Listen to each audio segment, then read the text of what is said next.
Bienvenidos a este segundo repaso de la Escuela Sabática para Adultos sobre Deuteronomio. En esta oportunidad vamos a repasar sobre la lección de historia de Moisés. Bienvenidos. Estamos contentos de tenerte una vez más en este repaso de Escuela Sabática y en este momento quiero agradecer de forma muy especial a la Iglesia, a la Universidad, al Departamento de Capellanía y al equipo de Multimedia con los cuales podemos trabajar y que esto sea una realidad que está llegando ahora a través de este medio. También presentarles a nuestros queridos invitados de hoy. Tenemos aquí a Fernando Bogorni, quien trabaja aquí en la universidad con nosotros. Fer, es un privilegio tenerte con nosotros. Muchas gracias por la invitación y la verdad que es un momento lindo para poder estudiar la palabra de Dios. Sí, es verdad. Muchas gracias. Y también a Gabriela Correa, quien es estudiante de psicología. Gaby, es un privilegio también tenerte como parte de esta mesa de estudio. Muchas gracias, un gusto estar acá. Y en esta oportunidad, queridos chicos, queridos amigos, queremos hablar sobre este tema tan especial que es Moisés, como un personaje clave, interesante para estudiar y cómo fue el relacionamiento con el pueblo. Ustedes recuerdan que luego de salir de Egipto, ellos fueron llevados hasta el monte Sinaí para que se les puedan entregar los 10 mandamientos. Sin embargo, pasado un tiempo y Moisés no regresando a donde estaban ellos, el pueblo comienza a comportarse de una forma diferente. Fer, ¿qué podemos hablar sobre esto? Sí, es una manera extraña de responder ante cómo Dios los trajo hasta el Sinaí, los eventos que vieron desarrollarse y cómo vieron los milagros de parte de Dios en vivo y en directo, ¿no? Y muchas veces al estudiar nos extraña este comportamiento. Por ahí nos ponemos en esa situación y decimos, yo capaz no actuaría de esa manera. ¿Cómo puede ser que en tan poco tiempo se extraviaron, ¿no? Exactamente. De hecho, la propuesta de ellos, presionados, ahí Aarón un poco, es decir, bueno, vamos a hacer un becerro de oro, algo físico, algo que no muchos capítulos antes Dios le había dicho que no hagan. Sin embargo, ellos vuelven a esas costumbres que muchas de ellas fueron aprendidas también de Egipto.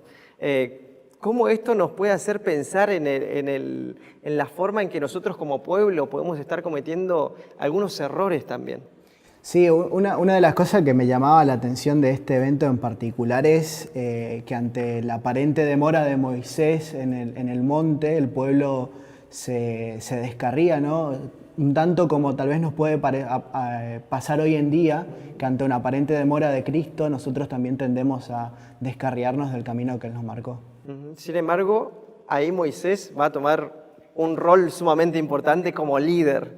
¿Qué podemos hablar sobre esta acción que genera Moisés como líder ahora también con el pueblo? Es una imagen calcada de lo que Cristo representaría muchos años más adelante con nosotros y con Dios, ¿no? Una intercesión de parte de Moisés ante Dios y una actitud altruista, una actitud de amor abnegado y representando también la imagen de Dios. En esto que en la lección pasada hablaban acerca de Dios es amor, es un verbo, es una acción, es algo que está hecho.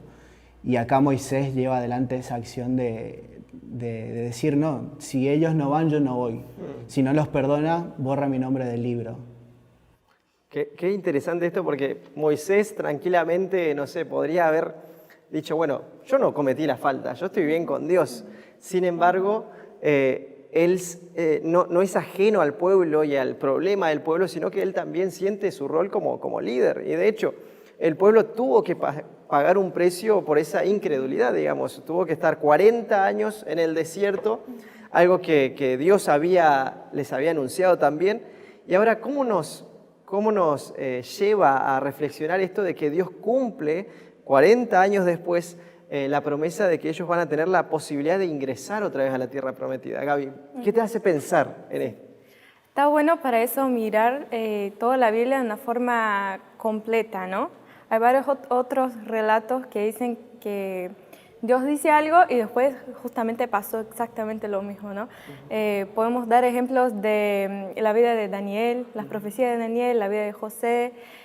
Entonces, uno que está familiarizado con la lectura de la Biblia puede ver cosas que fueron predichas por Dios y después justamente pasó. Como por ejemplo Deuteronomio capítulo 1, podemos ver un texto que justamente ejemplifica eso, ¿no? Dios hace una promesa 40 años antes y después esa se cumple exactamente como lo había dicho. Entonces yo creo que saber que este Dios de Deuteronomio y este Dios de toda la Biblia por completo es un Dios que habla y que cumple, me da seguridad para mirar el futuro y decir, no, realmente su reputación es justa, es fiable y yo la puedo creer, ¿no? Su palabra es eterna y lo que Él dice, sus promesas se cumplen, tal cual lo que vos decías, en sus tiempos. Y esto realmente me habla de un Dios comprometido con la causa, comprometido con el pueblo, que también da segundas oportunidades. Y esto es bien interesante porque no es que Dios renuncia al pueblo de Israel ante no solamente uno, de hecho Él va a decir cuántas veces tengo que lidiar con este pueblo, pero sin embargo cuando ellos van a ingresar a la tierra prometida, 40 años después, Fer, dice de que ellos van a ingresar 1000 veces más numerosos, ¿no? Como que no es un castigo solamente, sino que les da esa promesa que van a ser más los que van a ingresar. ¿Qué nos hace pensar esto? No, es notable que a pesar de la equivocación del pueblo, Dios igualmente los acompañó esos 40 años en el desierto. No los dejó librados a su suerte como uno podría pensar. La Biblia nos dice que Él los acompañó, que Él estuvo con ellos, que inclusive sus vestiduras no se desgastaron, que la ropa que ellos llevaban no se echó a perder. Y eso que el pueblo, volviendo un poquito para atrás, en estos 40 años antes, el pueblo dice, es mejor que morir en el desierto que entrar a Canaán y luchar con esos gigantes. Y es como un pueblo que quería morir en el desierto, quería perecer ahí, quería volver a Egipto. Y Dios le dice, bueno, van a pasar estos 40 años, pero yo voy a ir con ustedes, yo los voy a acompañar. Y vamos a volver y van a entrar los que realmente se merecen entrar, los que quieren entrar. Entonces ahí hay un mensaje de amor, de que en los momentos difíciles donde nosotros decidimos, porque Dios respeta nuestra decisión, Dios nos acompaña y a la vez nos bendice, porque ellos vuelven numerosos, ellos vuelven con esta idea y con esta promesa que se le hizo a Abraham de serás tan numeroso como las estrellas del cielo. Y así es como llegan a esta etapa, a este punto de partida de, bueno, vamos a tomar posesión de la tierra prometida siendo muchos. Ahora, ser muchos conlleva una gran responsabilidad porque era un líder central que era Moisés, pero era mucha gente a la cual había que cuidar, por la cual había que hacer una buena gestión, resolver situaciones, problemas. Entonces, Moisés también, obviamente, tiempo pasado recibiendo consejos, ¿cómo decide organizar al pueblo? ¿Y qué lecciones podemos sacar de esta organización que él plantea, Gaby? Está muy bueno reflexionar eso para poder aplicar ahora en mi vida, ¿no? Justamente como el pastor dijo, el pueblo de Israel era inmenso y para una persona coordinar todo eso era una tarea que demandaba mucho esfuerzo, ¿no? Entonces está bueno mirar lo que Dios aconsejó, que era escoger personas para ayudar en el liderazgo. Y yo creo que eso es un privilegio, ¿no? Poder trabajar en equipo, justamente no exigirse. Y una lección que podemos sacar, que muchas veces fallamos, es asumir responsabilidades que están además de mi capacidad de poder cumplirlas, ¿no? No exigirme tanto, saber mis límites y saber delegar a otros aquellos que ellos pueden hacer y pueden también sentirse parte, ¿no? Sentirse parte de un grupo que tienen su papel, su rol, ¿no? Entonces yo creo que esa es la lección, saber trabajar en equipo y demandar, delegar distintos roles a distintas personas. Bueno, esto con tu formación, Fer, es algo que ves continuamente. De hecho, en la universidad trabajás en el pro de esto, de poder avanzar en equipos, de poder delegar, del trabajo en conjunto. Y esto es muy rico también, porque si fuera solamente uno o si fuera solamente la mente de una persona en el trabajo, no habría tantos dones como la Biblia propone, y es importante saber que todos esos dones trabajan en conjunto para la edificación de la iglesia, ¿verdad? Y es muy interesante esto que Moisés aplica, y creo que es bueno tener esos ojos de decir, esta persona también puede servir, esta persona también puede ser un líder. De hecho, hay un énfasis muy grande de poder potencializar ese liderazgo, crecer en esto también. Ahora, volviendo hacia atrás, la lección vuelve un poco atrás en el tiempo. ¿Qué es lo que ocurre en esa situación 40 años antes en Cades Barnea que no le permite al pueblo ingresar a la tierra prometida por Dios? Sí, es el miedo, ¿no? No sé si les ha pasado estar en esa situación de que necesitas los 2 metros que te falta para terminar la carrera y es donde decís, no aguanto más, no me alcanza las piernas, no me alcanza. Y empezás a dudar de tu fuerza y de tus capacidades. Imagínate aún más teniendo a Dios que te dice, vos vas a lograr esto, porque yo voy a ir con vos, porque yo te lo voy a dar.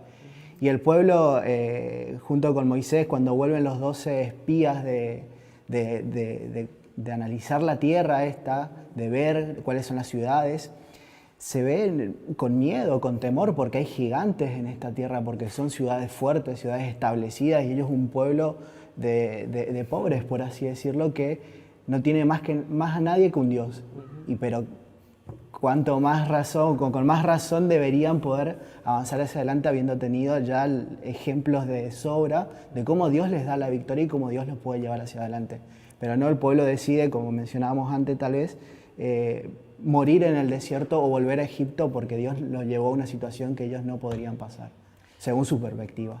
Es interesante esto porque de los 12 que van, Josué y Caleb, que traen un informe positivo, ¿verdad? Ellos dicen es una tierra donde se fluye leche y miel, donde realmente vamos a poder habitar, vamos a poder conquistar.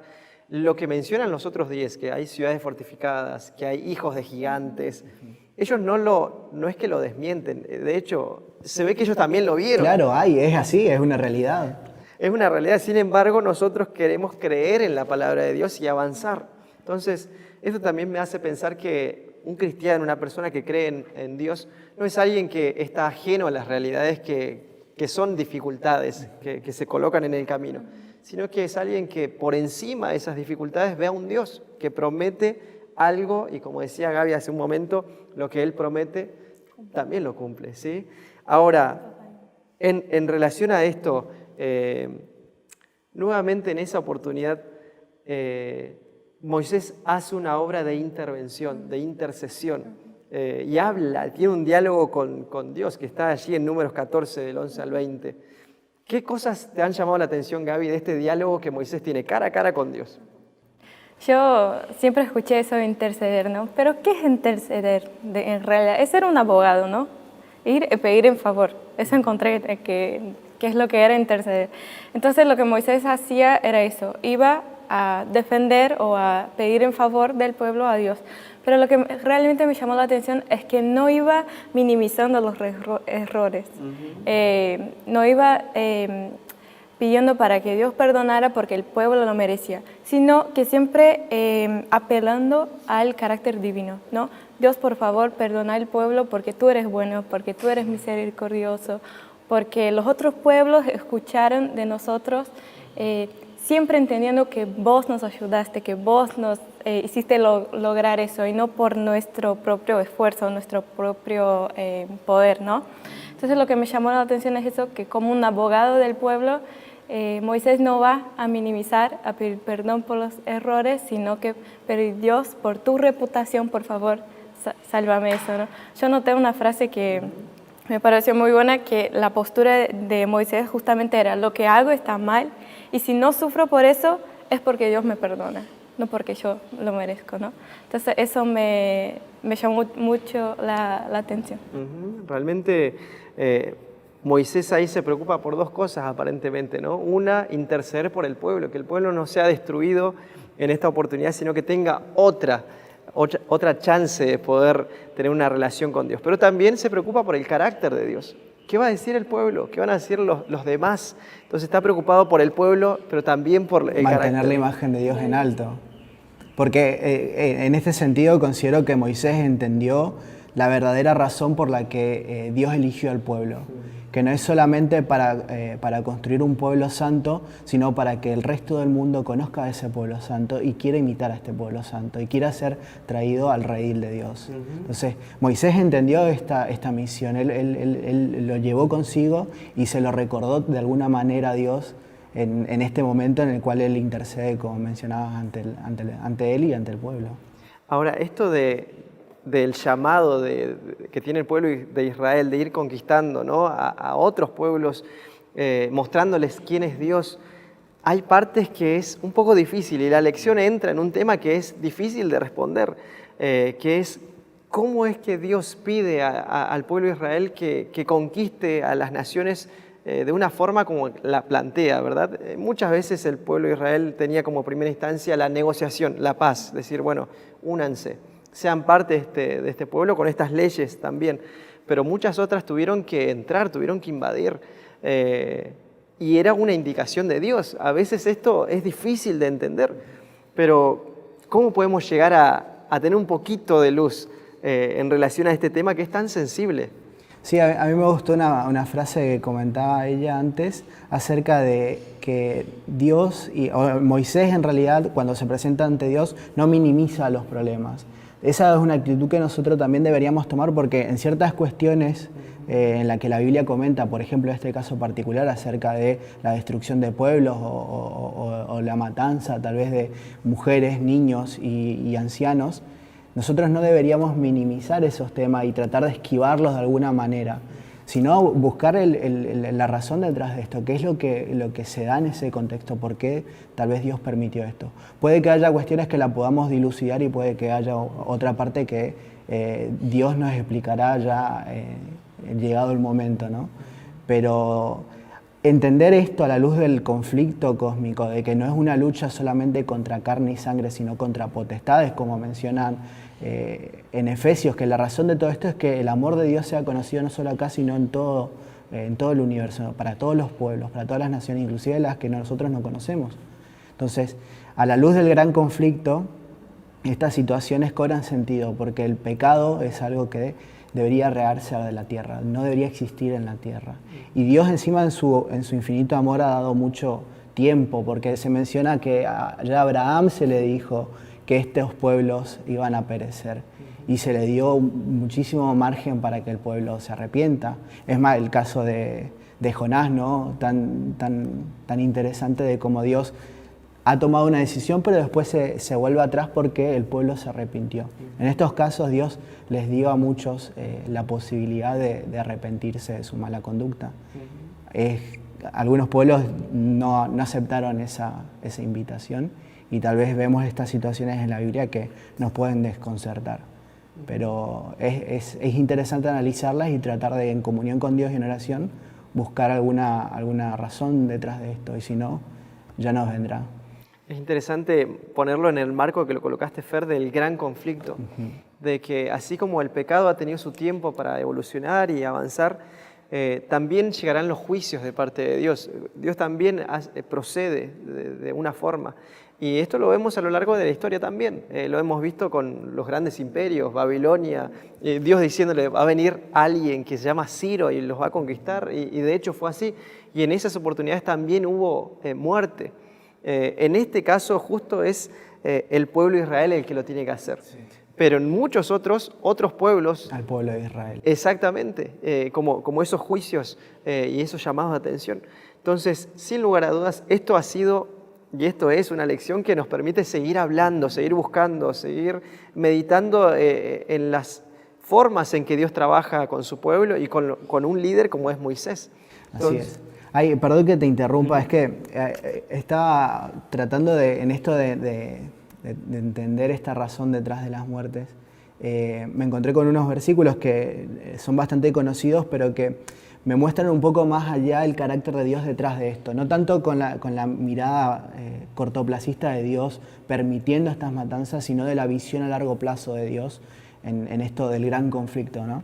Y en Isaías 2 dice que, hablando de la nueva tierra, de la Jerusalén nueva, la tierra nueva de Dios, dice que él, en Isaías 2, capítulo 2, versículo 4, y juzgará entre las naciones y reprenderá muchos pueblos, y se volverán sus espadas en rejas de arado y sus lanzas en hoces. No alzará espada nación contra nación, ni se adiestrarán más para la guerra.